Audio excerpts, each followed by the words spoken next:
The power of a great photograph is unmistakable, and when you encounter one, you can feel it in your bones. So here to talk about the art of photography is a true master, John Keatley. Hi, John. Hi, thanks for having me. It's great to have you here. So your resume is it's quite varied. Personal projects, amazing portraits, and big kind of corporate jobs. And in fact, you just did 3 campaigns in the last month or so. Yeah, it's been busy. So tell me a little bit about the corporate world, or those big projects that you do.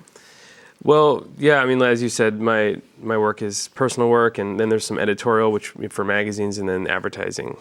And the advertising is something I've really begun to love more and more, and it's something I've probably been doing more recently than in some of the other types of work that I do. But I've done campaigns for Microsoft Store when they first launched their stores.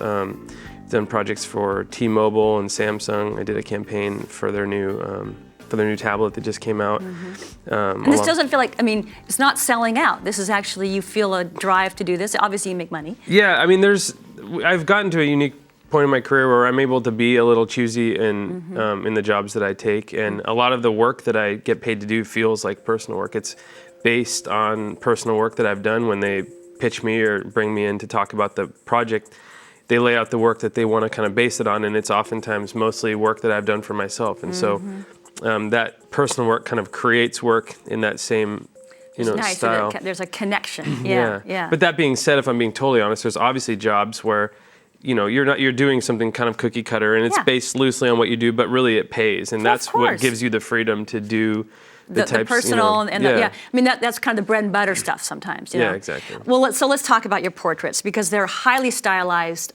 They're funny and human and specific. I mean, you really capture a person. How do you approach shooting a portrait of somebody? When I first get an assignment or a call to photograph someone, I oftentimes, for some reason, I think it's just kind of who I am, I develop this idea in my head of something that's not necessarily based in reality, but something that I think would be interesting or funny to portray them as. And I've always done that. I think photography for me is it's this perfect blend of who I am and things that I've always found interesting, but never really knew what good it really was, But, for example, it would be like having dinner at a restaurant and the waiter says something, and when he leaves, just thinking, what if he just said this? I mean, totally random, and some people might think like, what if, what's the point? But I've always found humor in storyline and situational. Yeah, there's some of those images are just, they're hilarious, and yet you're also capturing the person. That's an incredible art to me. Yeah, as far as capturing the person goes, I don't know that I can say that's something I set out to do. I mean, I think sincerity and being genuine is really important to me, even if I'm portraying someone in a way that is not necessarily reflective of what they do. But I'm never trying to make fun of people. I'm always trying to, I don't take myself too seriously. And so I try to show that in my work, I guess, in the quirky stuff. Some of the work that I do is a bit more grand and, serious or dramatic. But I always try to find kind of that human side of people and create something that's more interesting. I don't want to create an image that just looks like something anyone can relate to because they just flip on. I find that when a viewer is confused by something, they stay a little longer. There's a need to figure out what it is. Putting those, like you said, putting those kind of maybe contrasting things together and like, what, like that Luke Burbank piece of him in the bathroom, that shot of him in the bathroom. It's like, it's hilarious. It fits him, and it's also very odd. Hilarious to me. Yeah, that particular image came from actually the writer when he was interviewing him. It was about his venture from radio to doing a podcast.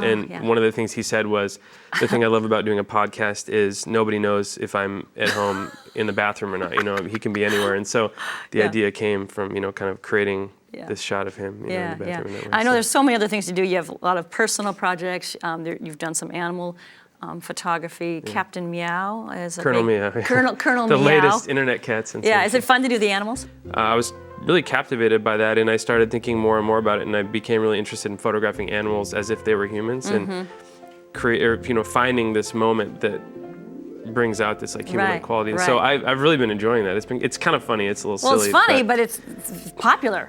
It's great. It is, you know, yeah, it is. it's really great. Well, your work is fantastic. We're quite enamored with it and you. And you can see the full spectrum of John's work, including his personal video, The Woodsman, very, very cool, on our website. I wish we had more time to kind of go into everything, but we'll keep following your career. So Thank you thanks very so much. If you were going to shoot me, what would be the scenario? Like Oh, gosh, a you bunch put me on of the ferrets? spot. Yeah. Surrounded by ferrets? That would. Yeah, probably ferrets and minimal clothing. No clothing, of course. Of course. Of course.